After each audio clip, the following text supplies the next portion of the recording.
नमस्कार, मैं doctor Neha Saxena, cataract, glaucoma, refractive surgeon, Shankar Kartik Netralaya से। बहुत से लोगों को जो मोतियाबिंद के बाद लेंस डाला जाता है उसके बारे में जानकारी चाहिए होती है कि किस तरह का लेंस डलवाएं। तो इसमें एक ब्रीफली बताना चाहूँगी कि हर एक की रिक्वायरमेंट, हर एक की जो एक रिक्वायरमेंट होती है आँख में किस तरह का लेंस डाला जाए अलग होती है। किसी किसी को शुगर की प्रॉब्लम है, किसी को पास का ज़्यादा काम है, किसी को कंप्यूटर का ज़्यादा काम है ना। कोई बहुत यंग में किसी को मोतियाबिंद हो गया है, कोई बहुत 80+ के हैं जिनको मोतियाबिंद किया जा रहा है। तो हर किसी की रिक्वायरमेंट अलग है और उसी हिसाब से उनको लेंस भी अलग तरीके का सजेस्ट किया जाता है। कुछ लोग होते हैं जिनको कि बहुत यंग एज में मोतियाबिंद हो गया है, तो यंग एज में हम ज़्यादातर हाइड्रोफोबिक मटेरियल प्रेफर करते हैं क्योंकि इसमें लेंस के पीछे की झिल्ली जो बनती है, अक्सर लोग सुनते हैं जिसको लेज़र से हटाना पड़ता है, उसके चांसेस कम रहते हैं। तो हमारी प्रेफरेंस ज़्यादातर यंग पेशेंट में उसी की रहती है, भी उनकी आगे लाइफ बहुत लंबी है, और भी चीज़ें हो सकती हैं, इसलिए बेहतर है कि हाइड्रोफोबिक मटेरियल हम चूज़ करें। और भी चीज़ें हैं जैसे कि कुछ लोगों को एज रिलेटेड मैकुलर डिजेनरेशन की प्रॉब्लम होती है, तो कुछ ऐसे लेंस होते हैं जिसमें कि सूर्य की वो किरणें जो कि एज रिलेटेड चेंजेस बढ़ाती हैं, वो लेंस उस किरणों को कम जाने देता है, उन किरणों को पीछे, तो उनमें हम उस तरह के लेंसेज एडवाइस करते हैं।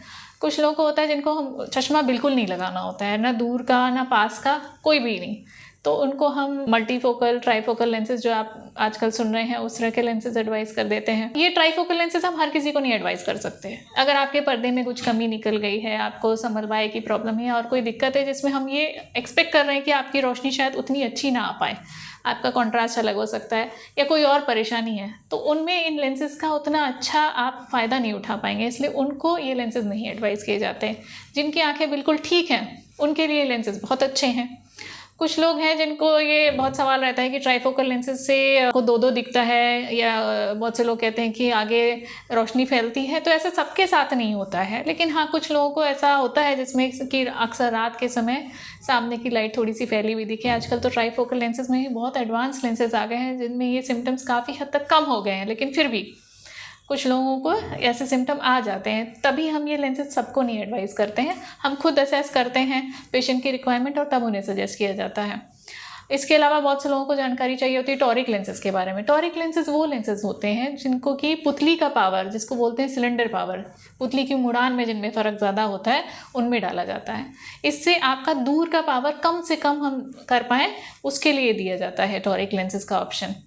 और मोनोफोकल, बाईफोकल, ट्राईफोकल लेंसेज क्या होते हैं? मोनोफोकल लेंसेज वो होते हैं जिसमें एक कोई पावर करेक्ट किया जाए। ज़्यादातर हम दूर का नंबर हटाते हैं और पास के लिए पढ़ने का नंबर देते हैं। बाईफोकल लेंसेज जिसमें दूर और पास का नंबर डाला जाता है।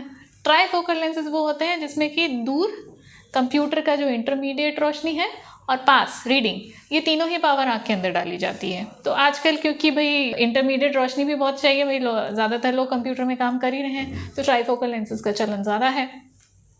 कुछ और नए लेंसेज हैं जिसको कहते हैं EDOF lenses, extended depth of focus lenses.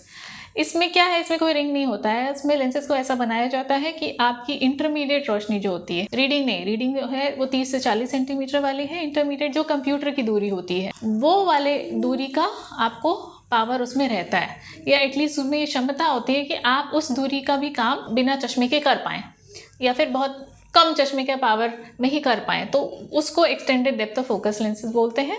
और वो भी जिनका कि बहुत ज़्यादा कंप्यूटर का वर्क है, बैंकिंग में है, तो उनमें वो बहुत हेल्प करता है। इसके अलावा कुछ और स्पेशल लेंसेज होते हैं जो हम स्पेशल कंडीशंस में डालते हैं, जिनके चोट लगी आँख है, लेंस खिसक गया है, तो वो स्पेशल लेंसेज फिर वो डॉक्टर देख के एडवाइस करता है जिनको उसकी ज़रूरत होती है। तो अंत में यही कहूँगी कि अपने आई सर्जन से डिस्कस करें, उनकी जो भी ओपिनियन है, उनके जो सुझाव है उसे समझें और फिर निर्णय लें आपके आँख में कौन से लेंस डलवाना है।